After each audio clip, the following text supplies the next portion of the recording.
Hello, and welcome to the Writers and Illustrators of the Future podcast. This is John Goodwin, your host. This podcast is dedicated to the aspiring writer and artist and will provide inspiration and tips from top professionals in the field. If you've been listening to this podcast or are new to it, I thank you very much. I would also appreciate if you took a moment to follow it on whatever platform you use to listen to your podcasts. Today's guest is author and editor, Scot Noel. Scot Noel was published in Hubbard Presents Writers of the Future, Volume 6 in 1990, which helped launch a very successful career as a writer and in starting his own science fiction and fantasy magazine, DreamForge. This is his story. He also reveals what he is looking for from authors wanting to be published. Welcome, Scot. Hi, thank you, John. Thank you for having me back. It's exciting to be here. Absolutely. We last spoke a couple of years ago, and so now that we've grown quite a bit, I'm looking forward to sharing the great news of your magazine. Now, you're in the 5th year now? This is our 5th year. Yes, we're just entering it. Which is amazing. So that's great. I remember your first year in the first issue at a Writers of the Future workshop. We got copies of that first issue that we, either the first or second issue that we passed out to all the winners. It was very exciting, the start of a new science fiction magazine. And so I'm anxious to talk about that. And the importance of what you do with DreamForge cannot be overstated because you're that special and now very rare component in the publishing world as a science fiction magazine. So let's dig right in. Okay. So first, would you like me to tell the folks what DreamForge is all about? Absolutely. All right. Sorry to interrupt you, John. But the idea for DreamForge came to us in like 2018 or so. My wife is very involved in this. She's our layout artist and line artist and does a lot of that work. But we were basically getting dissatisfied with what we were reading in science fiction and fantasy in terms of everything trending toward the dark and the apocalyptic and dystopian. And that's not the science fiction necessarily that we grew up with. I myself am a big Star Trek fan, and we wanted to do something that basically said, you know, hey, there is a hopeful future. Humans are great problem solvers, and you know, we can basically get around all of the challenges that are before us. You know, I myself believe that the future has always been the better place to be. I certainly wouldn't want to have lived even in the 40s and 50s. I certainly wouldn't want to have lived 200 years ago. Even a generation past. I'm in my mid 60s, and you know, by this age, if I were in any other age, I would, you know, be blind, crippled, and I mean that literally because I essentially have artificial lenses in my eyes. You know, I've had damage to my knee that, you know, wouldn't have been able to be repaired, you know, in previous generations. The future is always a better place to be, and not just medically. You know, even when we talk about things like climate change, we're in an age where people say, oh my God, you know, the world's going to end because of this and nobody's paying attention. And I would disagree. It's people are paying attention, and that in itself is amazing. This is the first age in which people have actually even understood that or paid any attention to it. So you can always, like, the glass is half empty, half full. You can look at the situation and try to see, you know, which direction it's going. But as far as DreamForge goes, that's what we try to do. We try to look for those stories that basically aren't utopian. They don't say, oh, everything's fine or everything's inevitably going to be fine, but they look at the world and they basically say, okay, well, who are the people who are going to solve the problems? What's the perspective that we can take to look at history and all of this? And like a tagline that we often use for our stories is that in all worlds and times, our tales revolve around those individuals and groups who bring meaning and value to the world, whose actions are of consequence and whose dreams are the vanguard of things to come. And that's basically DreamForge. Which is amazing. And I really appreciate this a lot too, because that's not dissimilar to what we do with Writers and Illustrators of the Future. Mr. Hubbard, when he created the contest, had viewed science fiction as that herald of possibility. So while we're not necessarily saying, you know, like you said, everything's utopian, the ultimate solution to any problem is the human spirit. You know, we're the ones that are going to go through in that tenacity to life, which is going to make us overcome any obstacle and grant us that ability to be able to do that. It's really easy to have the naysayers, and the cup is always half empty. And you're right. You know, you have those people. That's not our book, and it's obviously not your magazine. Well, and the other thing, and we've talked about this, but one of the tensions that I've always been fascinated with by humanity, not just by science fiction, is just the idea that are we just a species that's just a natural species like all other ones, that we're no more freer to change ourselves or our situation than like a bison or a blue whale, or are we some special species, an ascendant species that can have the entire universe as its playground, and that's part of the tension of DreamForge too. So. And that's one of the reasons why we don't look at things as just completely dystopian, because we're a very rowdy species, John. It's like we have violent tendencies, we have hatreds, both interpersonal and interracial, and all that stuff, and we have wars, but we're always also taking a step beyond that, and part of us is learning how the universe works, and part of us is learning how to take care of other people, and part of us is cooperative. And so we're always just of the opinion that the better angels are always going to be, if they don't win out completely, they're always going to be a bit further ahead than the destructive nature that we have. Absolutely. There was a story that you wrote. We'll be talking about this too, but in Worlds of Light and Darkness, which is the Best of DreamForge Space Time Volume 1. And I read several stories in it, but one I really liked is in the foreword written by yourself. Your opening paragraph: like all human endeavors, writing can be turned to harmful purposes. Storytelling becomes propaganda. Narratives are crafted to divide us, to sow fear and distrust for the benefit of those who would reap the power in their lives. Yet, in essence, writing and oral lore, its ancient precursor, have always been an act of hope. And I really like that. I hadn't really looked at it like that, but it was just so like black and white, reading that opening, your opening line, and I was like, wow, I really love that article. But it's so true. You see it happening. You see it even the more so with the social media, the divisiveness of words, storytelling. People make up stuff, and you can't tell what's truth versus not. But one man's truth might be somebody else's lies too. So that's also part of of that challenge. Well, social media, a lot of the things that we go through today, those are brand new tools for us. It's like, as a species, we don't necessarily know how to deal with that or know where that's going to evolve. And I think when we started, it was very naively thought that it was going to just, open up freedom of expression for everyone, and the entire world was going to be able to talk about ideas, and ideas would have equal footing, and the best ideas would win out. And obviously that's not quite the internet that we know. We know an internet of very cacophonous voices that just, want to fight with one another and put each other down and troll one another and all this sort of thing. That's not the entirety of the internet, though. You can certainly look at that if you want to, but I belong to any number of Facebook groups and that sort of thing where that's not the message at all. And people are cooperating with one another, especially like our writers groups, helping one another write, helping when we work with our first line readers from around the world, helping find good stories to put in the magazine. The cooperation and the goodwill is certainly there. But like anything else, the bully voices or the nasty voices can certainly get the attention and can certainly make it look like that's all there is. Sure. Well, in the old days, you used to have the stockades, and you had the women and men that went around spreading rumors and false tales would end up in the stockades. You see them, and they'd be out in the open for ridicule, and that was that. That was the handle. You don't have that anymore. That's why the future is a better place to be. Because now you can just go online and you can say whatever it is that you want, and no matter how ridiculous or silly it is, you'll get some attention, and nobody essentially puts you in jail for it. So when they talk about all this censorship online, it's like I'm not sure exactly what they're talking about, because there's an awful lot of different opinions all over the place there, and some of them are pretty nutty, and some of them are certainly you don't have to look far either to find very wise and reasoned people who are giving balanced information. It's just we like listening to our own voices. We like getting validated. We actually enjoy being in those echo chambers where people are agreeing with us, because we all want to think we're smart. We all want to think we know the answers, and the internet is basically just a playground where you can find everyone who agrees with you. You can get in your little huddle, and sometimes that's a little destructive.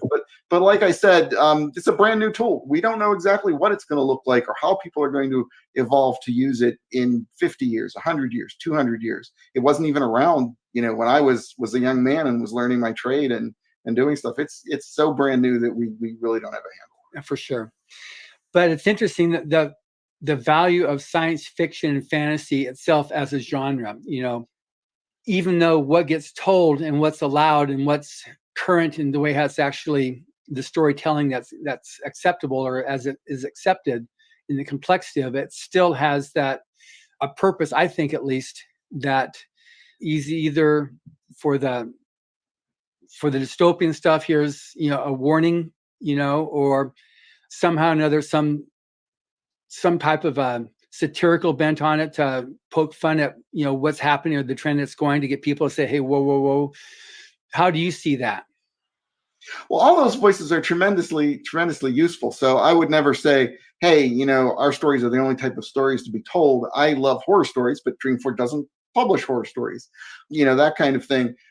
So when you're talking about, dystopian warnings and you're talking about satire and all those things, those voices in the mix are extremely valuable. The idea is that anything where you're writing fiction, you're really engaged in an initial act of hope, because you're not writing to say, hey, we're all doomed and we're all going to die tomorrow and just give up hope.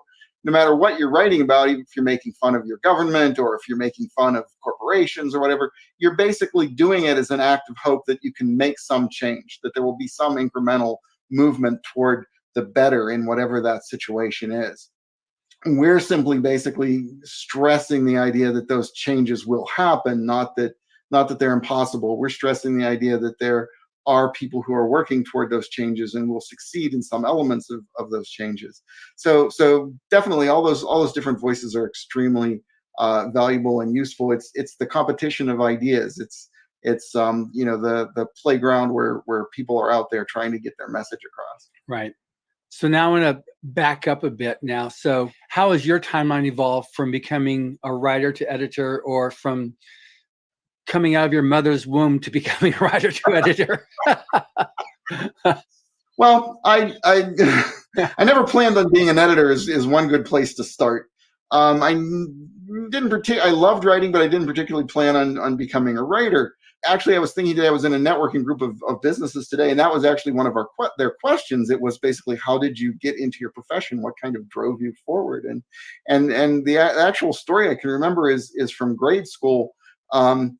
We were being taught by a teacher, grade school teacher. I was actually a nun. I went to Catholic school, who was trying to ground us in the idea of saying, hey, you shouldn't pay attention to those silly science fiction stories that you see on TV and in the movies and stuff. And they were giving us she was giving us the idea that if you were to have a computer that could actually work like that you see on the movies, or a robot that you could see on TV, like to be as smart as a human, that computer would have to be as big as the whole planet Earth. And, think how silly that is. And that's not what I thought at all. My initial childish brain basically said, so you're saying if we built a computer as big as the planet, it could be as smart as a person. And I said to myself, that's only an engineering problem. That's not some fundamental thing that says this can't be done. That's just engineering. And that's exactly what happened, as I grew up and in my life, because when I was that age, computers that don't do what my cell phone will do took up huge amounts of space in like a warehouse, and they had to be refrigerated, and every step along the way, as I grew up to high school and college and that sort of thing, they got smaller. And by college, it was a computer lab, and then basically they were selling computers to people. I remember getting my Commodore 64 and saying, this is absolutely silly. I don't know why they decided to sell these to people, but what are people ever going to do with these? But as long as they were silly enough to make one, I'm going to buy one. so that I have this. I may never have this chance again. And but we obviously went from the Commodore 64 to business computers, and I saw them come into the businesses where I worked. And I just fell in love with the idea of progress and technology and how the world was changing. Just seeing things like I went to school and actually learned a slide rule. And that was at the time when calculators were coming in. And naturally, we were told that calculators, you weren't allowed to use those because that's just crazy. And you need to learn how to use your slide rule and do this stuff in your head. And you're never going to have this tool when you're actually doing something. And for me, again, it was that same reaction that I had in grade school. It's like, that's silly. Why are you even saying that? Of course we're going to be using these devices. Yeah, those Texas Instrument calculators were so cool. Yeah, anybody that had Texas was like cool. It's just going to be like a couple of years, and these are going to be the standard thing that you use. So I always saw that, and I was very, very interested in that. So that was part of my career, and in just learning to love the computer. While everybody else at any place that I worked was terribly afraid of them, I loved them, and I wanted to know how they worked and learn the networking aspect of it, learn how to do things, learn stuff, word processing, all that kind of thing. And then just kind of tangential to that was how I got involved with Writers of the Future. I went and bought a copy of Battlefield Earth at some point as a young man, and I absolutely loved that book. But I remember it was very early in the contest, because this contest has been around for quite a while. And there was a card in there that said submit to Writers of the Future. So I did that. Obviously didn't get in on my first try, but by volume 6, I was in second place there. And, that was a transformative thing, because it's like, oh, maybe I can do some writing here. And this is pretty cool. Well, one of the things that happened that combined the idea of the computers with the idea of writing was that when I was at that particular point, there was a computer game company that was starting up in my area. And you guys are so good at the publicity, that letting people know in the area, hey, this person won this international contest and is a writer and all that, that the computer gaming company called me up and said, hey, you write, we need a writer.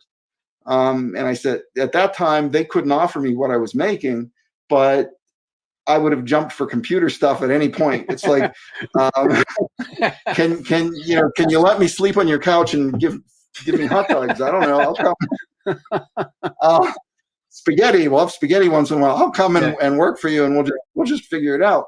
And that turned into a decade-long career, because I went from basically writing novellas and short stories and things in the game character interaction text, to basically voice director, to associate producer, eventually to project manager in charge of multi-million-dollar games that we were putting out at that point. And by that point, I could eat.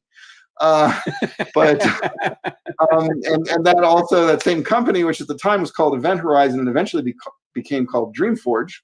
Guess where the name of the magazine came from?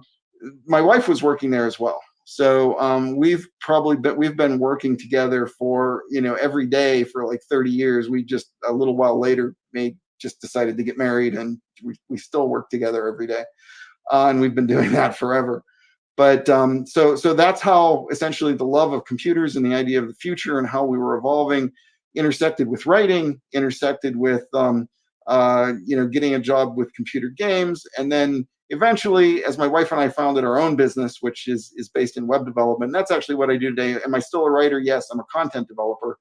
I don't write a lot of fiction, but I write for companies all over the country as far as their particular content and blogs and that sort of thing, which is also a great way to learn stuff. It is an amazing way to learn about how things are changing around the world and in different industries. But there was a point in 2018 or so, because we've had the company for a long time. We've got a young partner who's starting to take over responsibilities. We've got staff. We said, we actually don't have to work 15 hours a day, so let's find a way to do that again.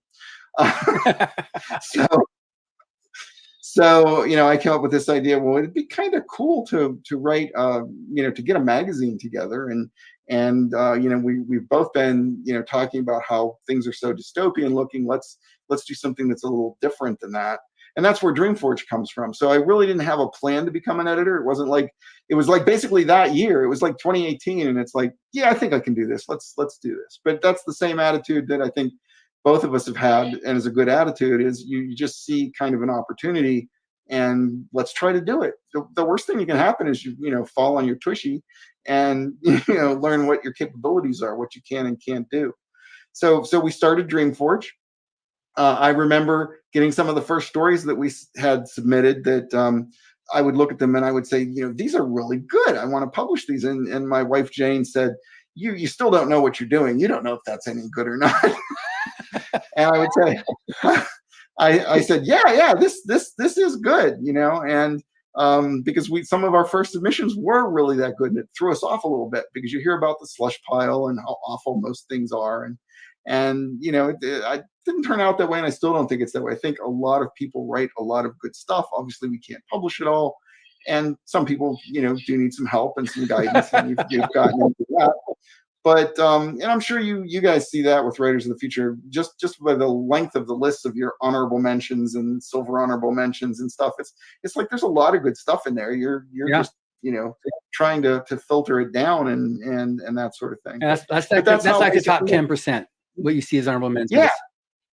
Yeah. And as far as publishing, like we end up, the numbers are just the numbers. It's like we can buy about 2%, and what I always try to tell people, one of the things we try to do is give people a realistic understanding of how publishing works, at least from our perspective, because we were never in it before. We had to learn everything. Mm-hmm. But we can publish about 2%. And that's because that's what the budget allows. And when we're doing that, we're not saying, oh, these are the best 2% of everything that came in. There could be a really terrific story, but if it's a horror story, it's like, I'm going to say, well, this isn't right for DreamForge. Yeah, it's not your market. Or I could have 5 out of, let's say last time we did submissions, we got like 650 submissions. Let's say 5 of those were really terrific Mars stories. Well, unless it's my intention to do a Mars themed thing, which it wasn't, I can't buy 5 Mars themed stories. I might even look at it and say, but I had a pretty good Mars story in the last issue, and I don't really want to have another one. So there go 5 stories that were perfectly good, perfectly publishable, and they're going back to the author. We're not. And we don't call it rejection, we call it returns, because we're just returning your story. I can't use this right now.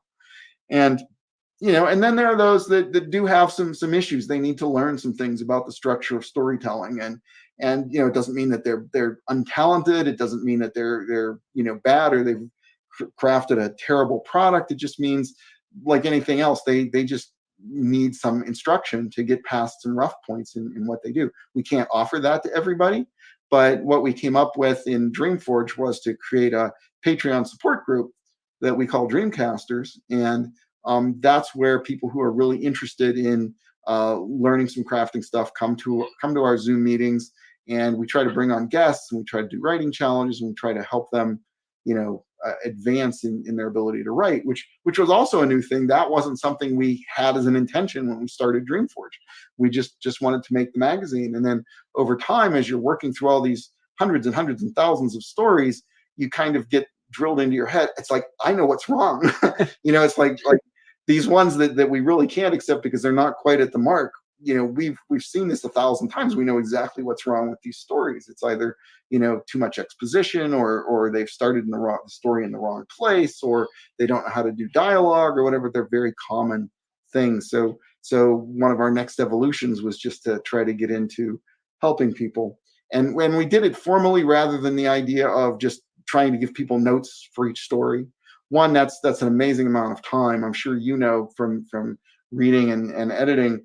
If you have like 650 stories like we did last time, and you spend like 5 minutes on each one, that's like 80 hours work. Mm-hmm. And obviously on some we spend more than 5 minutes, and on so you have to basically get some kind of method down to it. But what we found was the idea that if writers in general, not saying they're very nice people and they have very good intentions, but 90% of them, when they send you a story, if you send them a comment back, what they're looking for is validation. They're not really looking to learn to write, which is fine. I mean, there's nothing evil or bad in that intention, but they're really looking for someone to tell them they did a good job. So if without asking them, and we learned this the hard way, without asking them, if you just start sending them back information, it's like, here's what you did wrong. Don't do this. Lots of times that's very disappointing, and it's like, that's how we get cursed by voodoo people. That's a story in itself, but we did actually get a voodoo curse once for sending a story back. Congratulations. I thought it was great, but people just get upset, or they say, well, you don't understand what I'm doing, or you don't see where I'm going with this, or whatever, but they basically throw it back on you. So we not everyone, but we learned essentially not to give unsolicited feedback. And what we've done sometimes is we've basically said to some people, it's like, if you'd like to hear some, if you'd like to hear some comments on this, what we think, let me know, and I'll put the time in to do it. But I'm not just going to send you just random feedback, because that you may not want to hear what it is we have to say. You may just want to hear how good you are, and that's not always the case right now, but you could be better. So that's why we ended up coming up with the idea of the Dreamcasters, and people who are really serious about hearing what their problems might be and how to improve what they're doing. Yeah, I was a guest in Dreamcasters earlier this month. Yeah, we appreciated having you. Yeah, it was fun talking to those people. Lots of questions, definitely a lot of. They're very high interest group you've got there. Yes, and we've done some really cool things. We've if anybody listening is familiar with the Great British Baking Show, we did a contest last year that was styled very much along those lines. And what I mean by that is, if you've ever watched that show, it's such a sweet show. It's basically everybody gets into the contest, and you have to basically say, okay, well, now this person's going home, and these people are moving on to the next phase, and that sort of thing.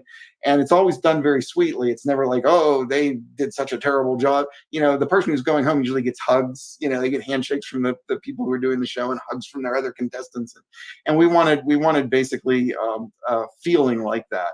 So we went through it without getting to that point of saying, well, you're out of here because you screwed up. It was more like, and there was a lot of people who just kind of self-edited themselves out. We had people, as they went along, they got to a certain stage in producing their story, and they basically said, no, I'm not quite up with everybody else. I'm just bowing out here.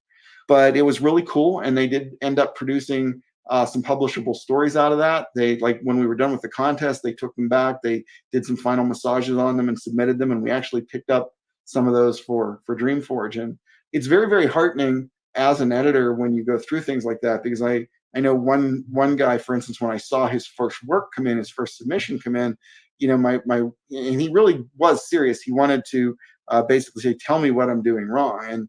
And it's kind of that moment of tension where you have to say, well, really what you submitted was pretty much word salad. I mean, it's like there's almost nothing here to salvage, and here's what that means.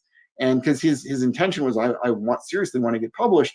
So it was like that moment where you have a sit down and talk with someone. It's like, okay, well, if you're telling me that you're really serious and you want to engage in this, you're nowhere near where we need to be. And he was serious, and he basically said, okay, well, tell me what's wrong.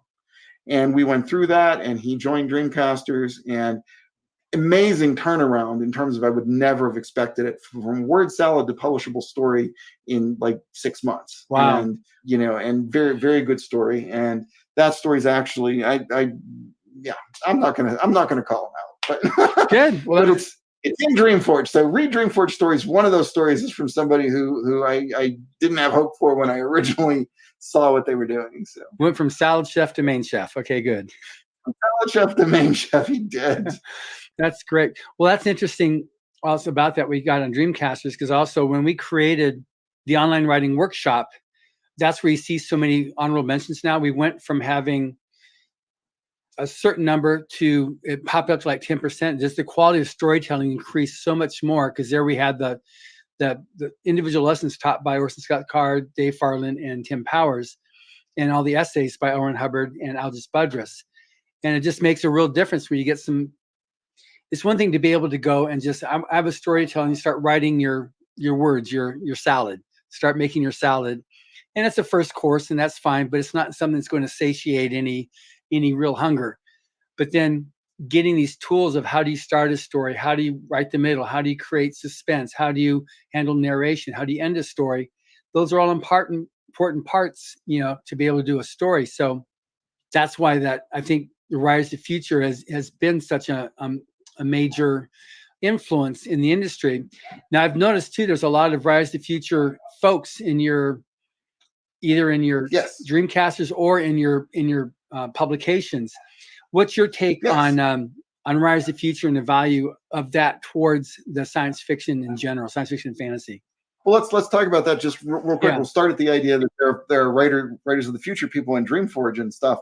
I just looked brief before we started this at a couple, but we've had Writers of the Future winners and finalists that have contributed to DreamForge, including M.T. Wrighton, Billy Marilanen, I probably murdered that name, Terry Madden, Mike Jack Stumbos, Liz Coulter, Lee Melling, Marie Croak, Donald S. Crankshaw, Gary Kloster, Kurt Pankow, Flores M. Klein, and Wolf Moon especially.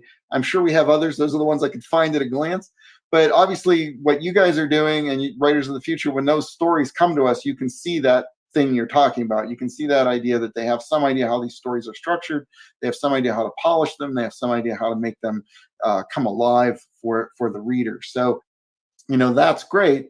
And then the other thing that I see that is heartening as well is that as we try to do our little part with teaching with our people, I see their names coming up in your silver mentions and silver honorable mention and honorable mention, and we talk about that as well as they start to improve their things. But I think one of the ways that I see Writers of the Future is a little bit like the Olympics. It's that place where people come to compete and prove that they're the best, and my first place, my second place, and my third place, and did I get in there?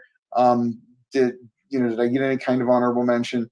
So a lot of writers see that as the place to go and kind of prove themselves. So it's not just that you're looking for the best in Writers of the Future, but by being there, you're basically creating a drive to be the best and a drive to be better than the best that was before, sort of thing. Yeah. So I would hesitate to say that if I took my winning story from 1990 and submitted, as a brand new writer and I submitted it today, who knows if it would even get an honorable mention, because that bar has kept being raised, over the decades, and that's going to, be a ripple that moves out across the field, in all the genres and subgenres, because those people that are essentially being trained by trying to compete in your arena, and that you're trying to bring them up as better writers, you're going to see that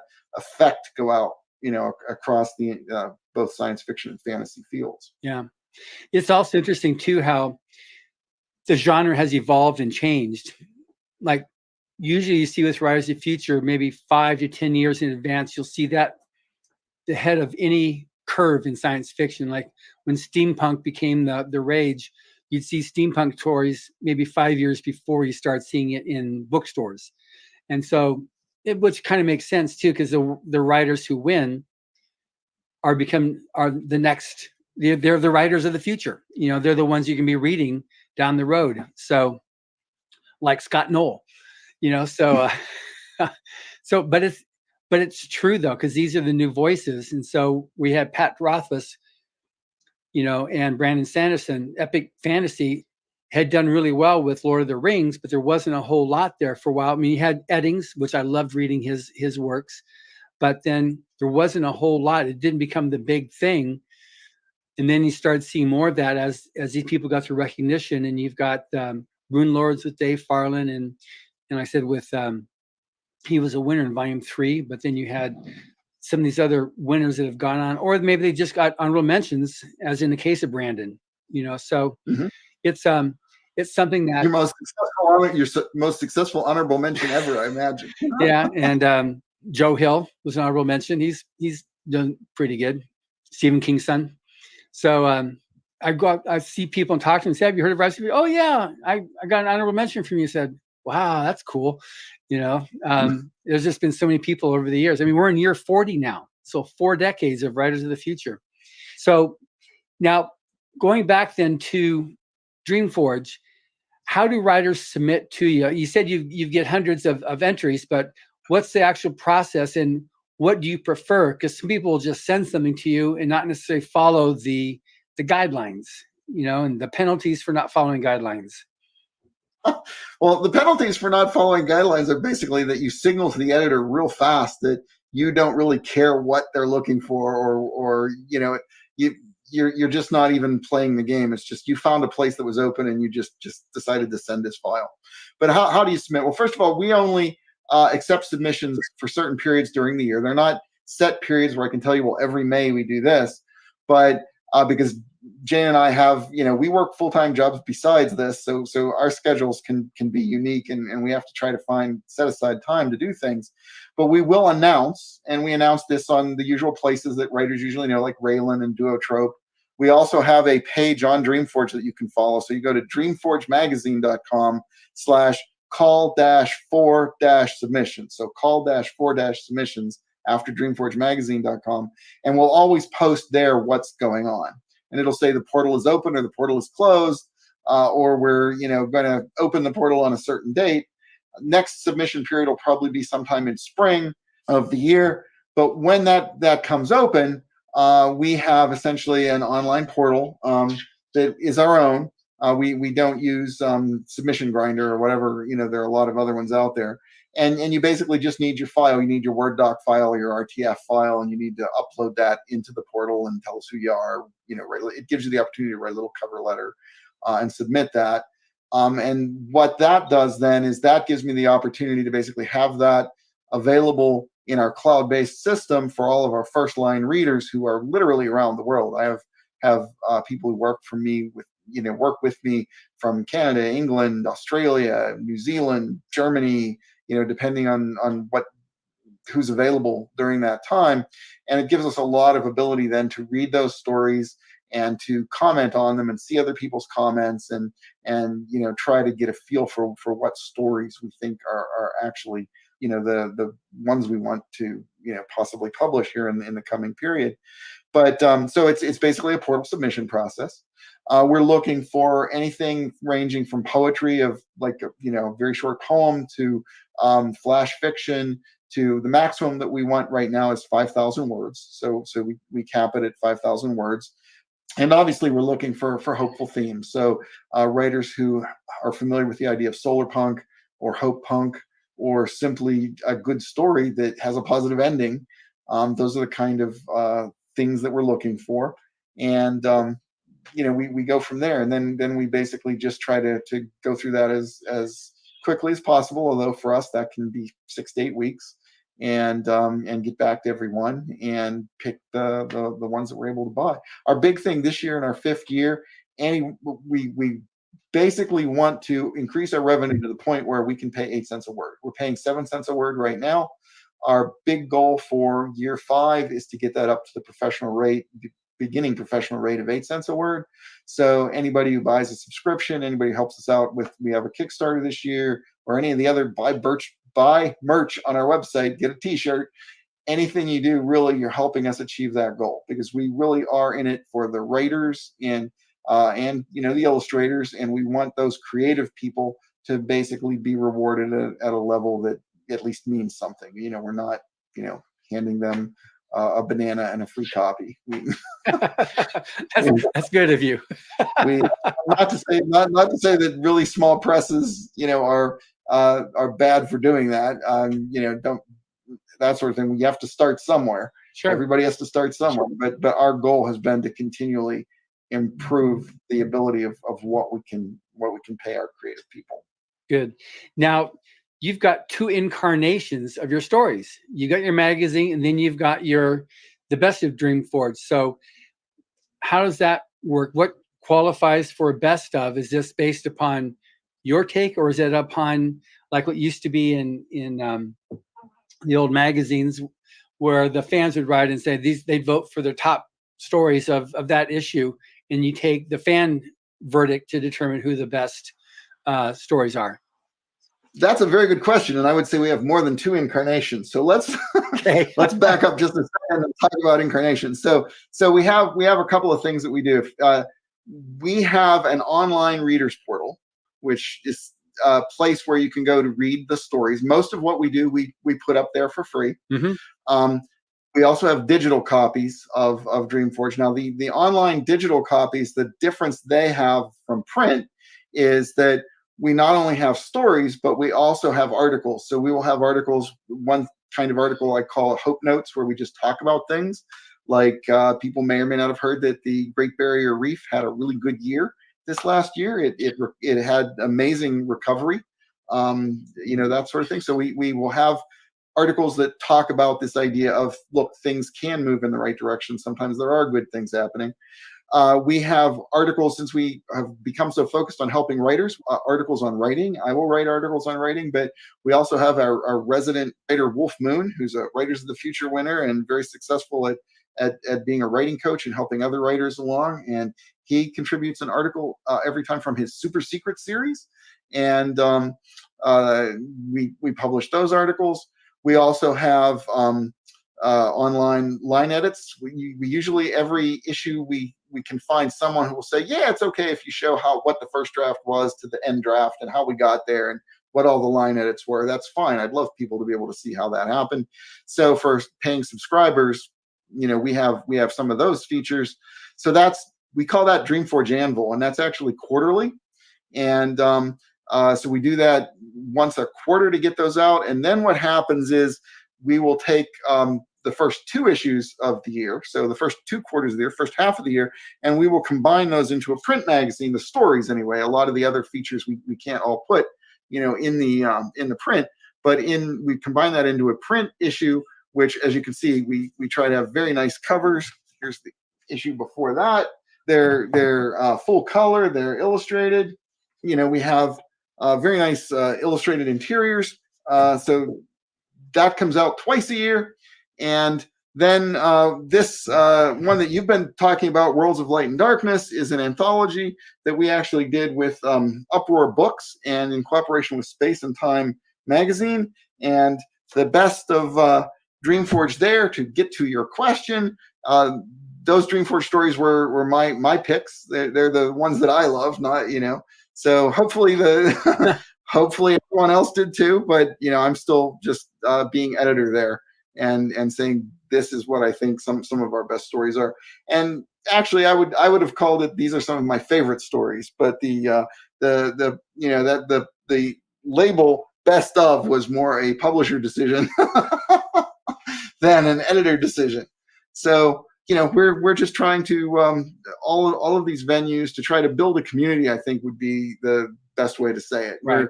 We're not so much trying to build a publishing empire of things as build a community that basically, just much like Writers of the Future is doing, you're trying to bring along these writers and improve the quality of the product in the field. And we're trying to build a community of people who say, I know how to write hopeful stories, and I know how to write good stories, and I also know how to be an advocate for the idea that we're not all going to die in a nuclear holocaust.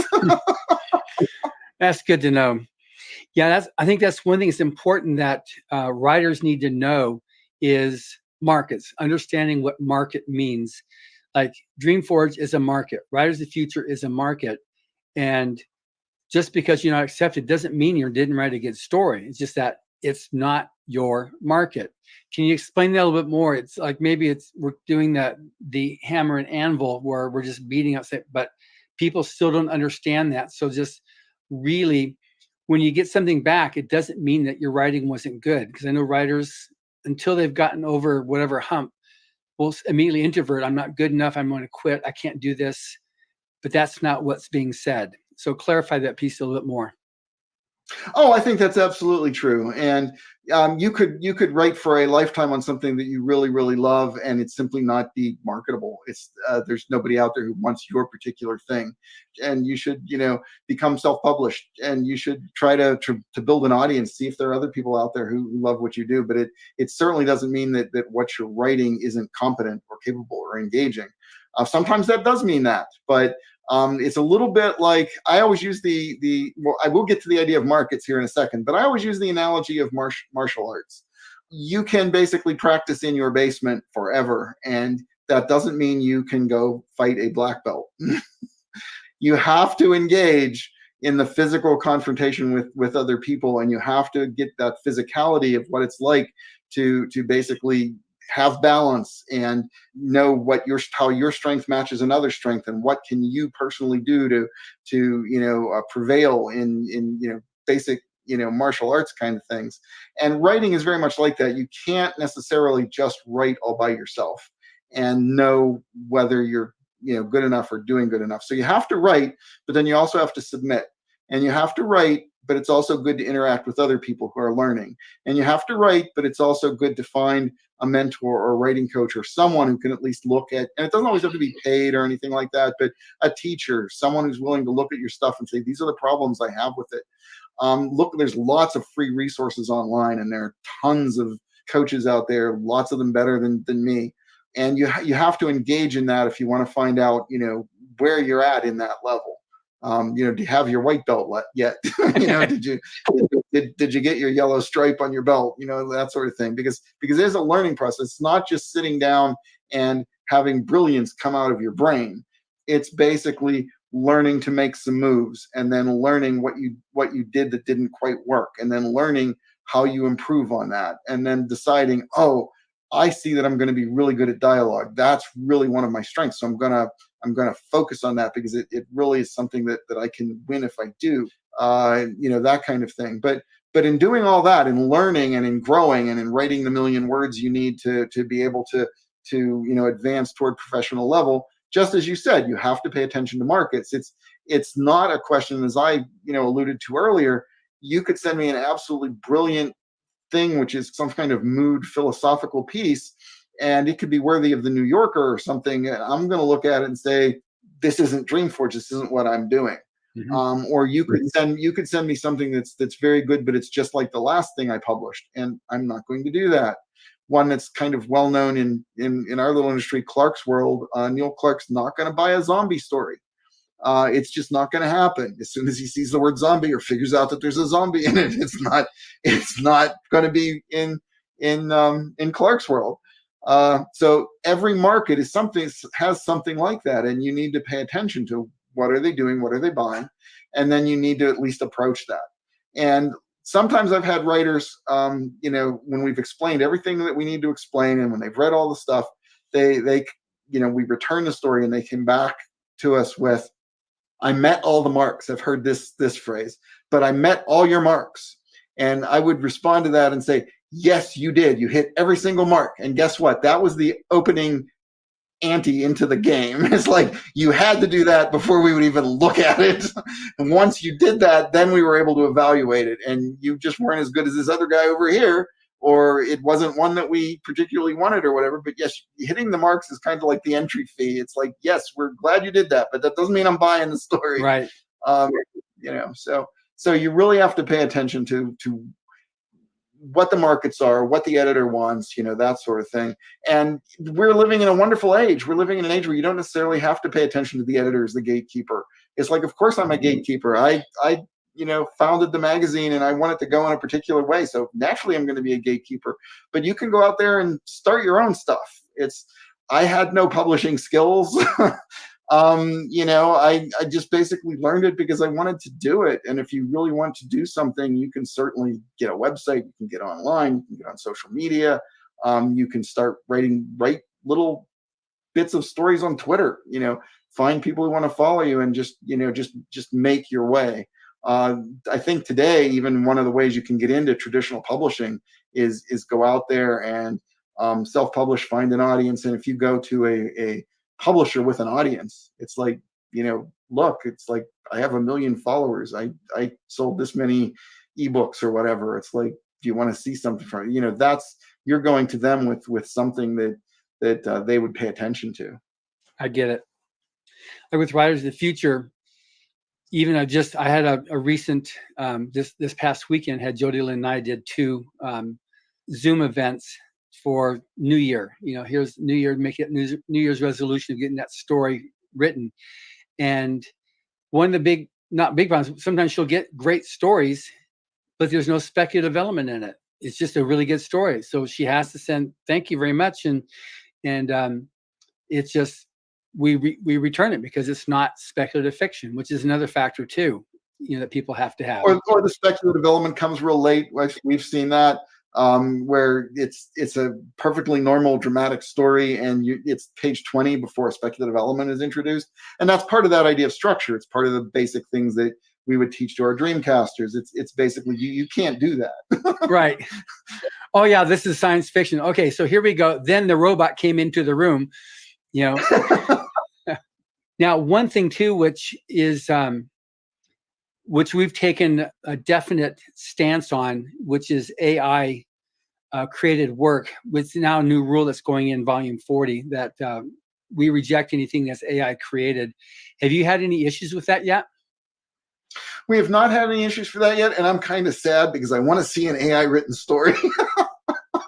So, I actually I have this conceit that I'm smart enough to be able to tell the difference, right? And I don't know if that's true unless I actually get to, see it. So I'm not encouraging people out there to submit AI written stories to DreamForge, but if there's someone out there who has experience with that and can say, hey, Scott, here's what we mean, I'd certainly like to see an AI written story. But, obviously we want to basically, we're here for creative humans. We're not here to pay machines, and we're not here to pay people to just push a button and generate a story. I do wonder, though, how this is, because again, that idea of, remember, I talked a little earlier about calculators came into the use, and my teacher said you can't use a calculator, but then everybody's using a calculator a couple of years later. Same thing with illustration and Photoshop. There's AI now that creates illustrations. Yep. But then there's also, Photoshop. And when Photoshop came into use, was that really art? Like, was the artist actually? So this argument has many tentacles and many shades and variations. Yeah. And I'm wondering if there's some point 5 years, 10 years down the road, or sooner than that, where there's some element of AI generation or help that becomes acceptable. Again, certainly. Well, right now there's a class action suit that just went against a few of the different companies using it. The main thing on it is that what they're doing with AI is that they're skimming the computers aren't creating anything. They're skimming existing content, and they're using that, so that they're going to saying it's this plagiarism. They're taking their stuff to create something else. Same thing with art. I mean, we've got the Illustrators of the Future contest, so I've definitely seen a lot of artists, and I see what they do when they use Photoshop or any of those other types of programs. They're still creating. They're still doing the brushstrokes, whereas I've also gone in when I was told about the ecstasies of AI-generated art. Here, try it. So I went and I gave the different commands, and I did a piece of art, quote unquote. I use that very loosely, and it's like, for what we see with Illustrators, the future and Rise of the Future, it's so wrong. Our purpose is to recognize and help nurture new talent, and so that's what that's all about. So I was just curious where you stand at with DreamForge. Yeah, and I certainly understand it, because before DreamForge, one of the little steps before we got into DreamForge was we actually ran an art contest for science fiction, because we had some friends my wife's an artist. We have friends who are artists. One of the things that we should say with DreamForge is Jane Lindskold, who's a wonderful writer, and she has some novels out, Aurora Borealis Bridge, and I have one behind me, actually, David Weber and Jane Lindskold, A New Clan. But she's an instrumental part of DreamForge, and she helped us with our art contest as well back then. And the idea was to obviously reward illustrators who were doing cool things with art, and we had cash prizes. But we got an entry, where I'm going with this is we got an entry that we did recognize as basically, hey, this is you went and got art off of a stock art site, and then you put some figures on the foreground of it. And honestly, when our judges were looking at that, they liked the art in the background, not the stuff you put on the foreground. So it was basically somebody else's work attracted us to this as a possible winner. It wasn't what you did with it. So we're disqualifying that. And I think that's basically kind of the same idea. It's like, you're not going, we don't particularly want to be here paying you for not using talent, but basically taking someone else's work, nor do we want to be here paying you for basically pressing a button and an AI goes out and skims a bunch of other people's work and combines it. It's like, that's not what we're here for. But like anything else, how is this going to proceed over the next, years to generations? Right. It's not going to stay stable like it is now. Right. It's not like people came up with this idea and, we reject it, never going to be used. And they're going to shut it all down. It's like, it's going to continue to evolve in some way. I'm going to be fascinated to see it. in the meantime, no, I'm not buying an AI generated story or parts of it that are substantially AI generated or whatever. And I'm really curious to see someone try, because there's so much more than to writing a story effectively than having the AI do it. I just want to see what my reaction is when I'm faced with that. Not as far as whether I'll buy it or not, but am I smart enough to say, yeah, there's something screwy with this? Yeah. It's like, where did this come from? Okay, I was just curious on that because we took a definite stance on that, and it turns out that that's the industry too is definitely has issues with it as well, because people worked hard to create their stories or to create their art, and to have it someone other taken is, for somebody else to take credit for it is not okay. Anyway, moving on. One last area I wanted to discuss, because we're, as I knew it would be, this is going really fast. Yep. Yes. The importance of reading other stories to develop your own voice. Like one thing that was done, because L. Ron Hubbard was one of the masters of science fiction and fantasy, but also other storytelling, adventure, mystery, westerns, romance in the 30s and 40s.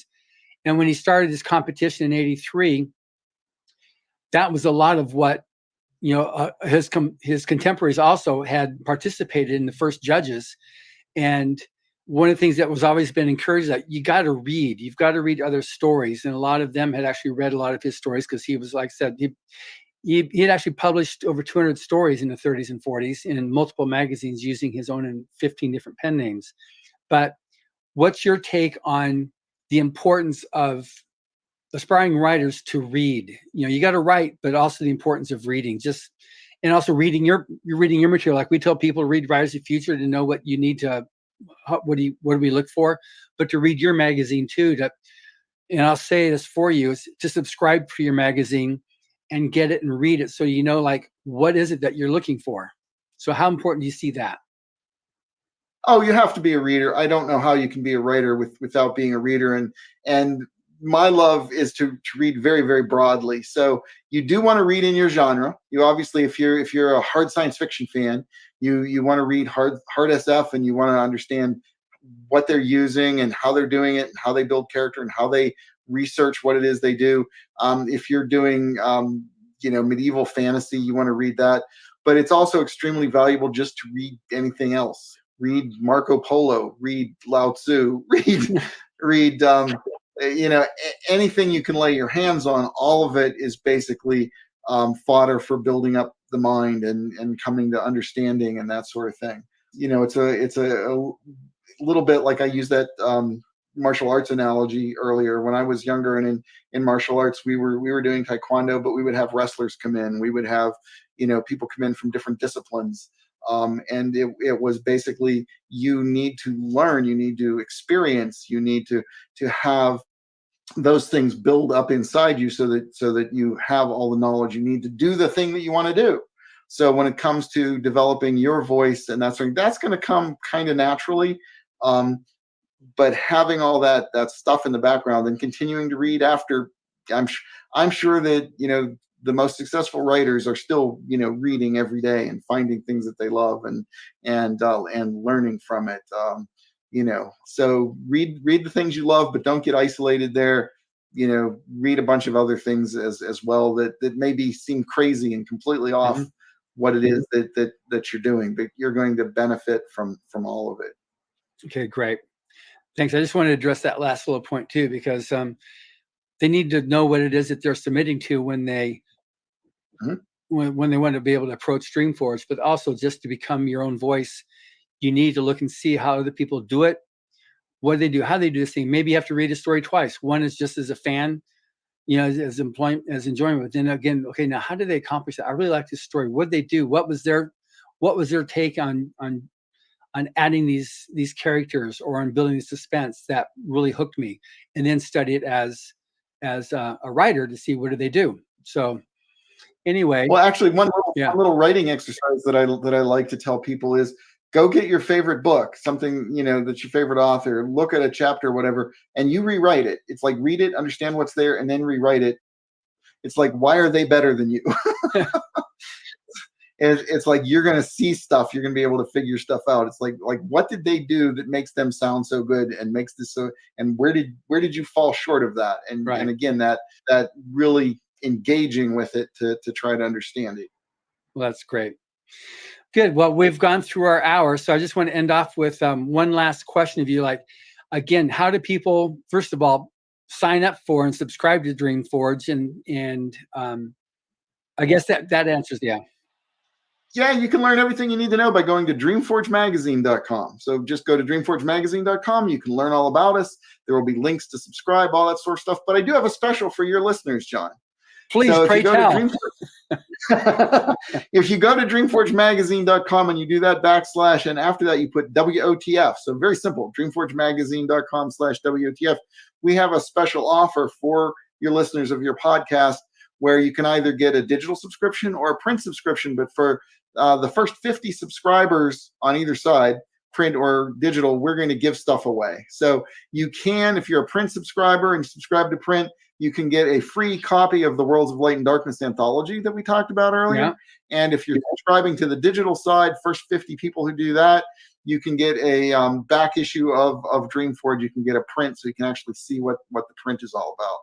So we have that online for you. That's at DreamForgeMagazine.com/WOTF.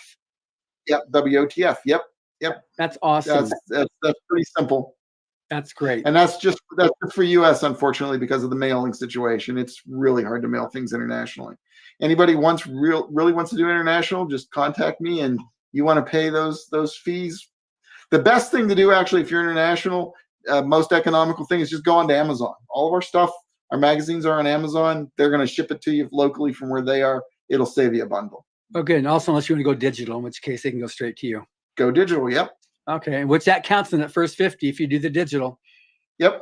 Good. Because we got listeners from over 110 countries. So I don't want to discount the fact there'll be people outside of mainland United States, North America here. Oh, well, okay. We'll always make a deal. You just might have to do it by emailing me. Okay, good. Send it out through the contact form, and we'll figure out how to give you a discount. That sounds great. Anyway, that's great. Thank you very much, Scott. And thank you for listening. Subscribe to the Writers of the Future podcast wherever you get your podcasts. We've also been syndicated on the United Public Radio Network, where you can find these podcasts as well. Writers of the Future series can be purchased wherever books are sold in the US, Canada, the UK, Australia, and South Africa, and available everywhere via Amazon.com. We are especially appreciative of our sponsor, Carnation, for supporting this podcast. Carnation has been making delicious milk products for over a century and is still going strong. Writers and Illustrators of the Future are contests created by L. Ron Hubbard to provide a means for the aspiring writer and artist to be seen and acknowledged. It is free to enter and open to amateur short story writers and artists of science fiction or fantasy. Again, thank you very much, Scott. Thank you, John.